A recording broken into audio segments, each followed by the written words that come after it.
एक जंगल में एक पेड़ के नीचे एक साधु बैठकर तपस्या कर रहा होता है। तभी उसकी नज़र एक लकड़हारे पे पड़ती है। वो लकड़ियाँ काट रहा होता है। तो साधु उसको देखकर कहता है कि बुद्धू तुम कब समझोगे। लकड़हारा कहता है क्या हुआ। बोलता है कि कब तक ये लकड़ियाँ काटोगे। तुम्हें पता है इसी जंगल के तुम थोड़ा सा आगे जाओगे ना तो वहाँ चंदन की लकड़ियाँ हैं। यहाँ तुम रोज़ आते हो, वहाँ 15 दिन के बाद एक दिन आना और लकड़ियाँ काट के लेके जाना। ज़िंदगी कितनी सरल हो जाएगी। लकड़हारा खुश हो जाता है, कहता है कि मैं तो ऐसा ही करने वाला हूँ। तो वो 15 दिन के बाद आता है, चंदन की लकड़ियाँ लेके फिर चला जाता है। थोड़े से टाइम के बाद वो साधु फिर से उसको बोलता है कि बुद्धू तुम कब समझोगे। लकड़हारा कहता है साधु जी अब क्या हुआ, आप तपस्या से जागकर मुझे बोल रहे हो बुद्धू कब समझोगे। तो साधु कहता है कि कब तक चंदन की लकड़ियाँ काटोगे।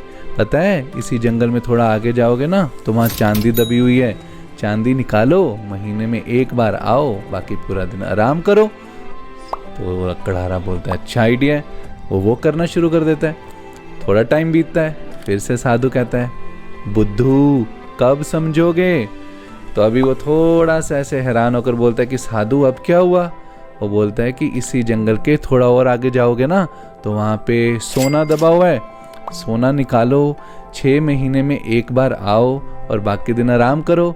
लकड़हारा कहता है ओके ये भी बड़ा मस्त आइडिया है। फिर से वो ये करना शुरू करता है।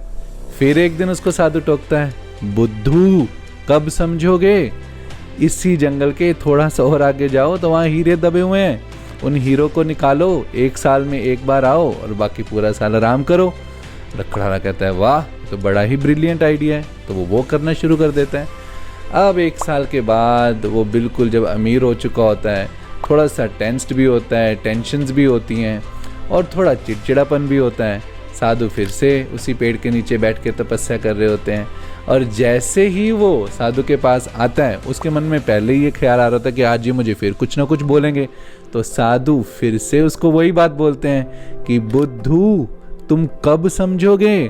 तो वो बिल्कुल चिढ़ जाता है, चिढ़ के बोलता है कि आपकी प्रॉब्लम क्या है, कितनी बार आपने मुझे बोला है कि बुद्धू कब समझोगे, मुझे आपने लकड़ियों से हीरे तक पहुंचा दिया, अब भी कह रहे हो कि बुद्धू कब समझोगे, आप कहना क्या चाहते हो। तो साधु कहता है कि बुद्धू तुम कब समझोगे ये मैं बार बार इसलिए बोलता हूँ कि तुमने लकड़ियाँ पाली, चंदन की लकड़ियाँ पाली, चांदी पाली, सोना पा लिया, हीरे पा लिए, तुमने कभी ये नहीं सोचा कि ये जो साधु हैं जिनको ये सारी मटीरियलिस्टिक चीज़ों के बारे में पता है, ये सबको छोड़कर इस पेड़ के नीचे क्या कर रहे हैं, इनको साधना में, तपस्या में, परमात्मा के साथ कनेक्शन में ऐसा क्या मिला है जो इन सब चीज़ों से भी ज़्यादा मूल्यवान है। इसीलिए मैं कहता हूँ कि बुद्धू तुम कब समझोगे। तो वो जो लकड़हारा होता है ना, थोड़ा सा इमोशनल होकर उसको अपनी गलती का एहसास होता है। तो वो साधु के पास जाके बैठता है। तो साधु उसे बहुत प्यार से कहता है कि आध्यात्मिक व्यक्ति वो नहीं होता जो मटेरियलिस्टिक वर्ल्ड से परिचित नहीं है या जिसे मटेरियलिस्टिक साधनों की अवेयरनेस नहीं है। आध्यात्मिक व्यक्ति वो होता है जिसके पास ये सब चीज़ों का एक्सेस है, लेकिन उसे ये समझ आ जाता है कि जीवन में जो परमानंद है ना, जो असली खुशी है, जो जीवन का मकसद है, वो परमात्मा से कनेक्ट होने के बाद ही उसे महसूस हो सकता है। तो वो लकड़हारा फाइनली उस साधु को कहता है कि मुझे योग सिखाइए, मुझे भी योग सीखना है और मुझे भी अपने जीवन को अच्छा बनाना है।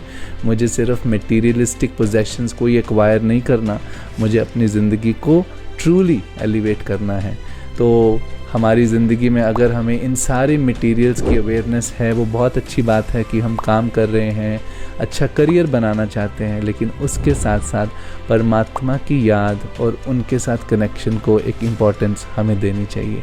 आई रियली होप ये स्टोरी आप सबके दिल में लंबे समय तक रहे और आप इस पे चर्न करें। Thank you so much. ओम शांति।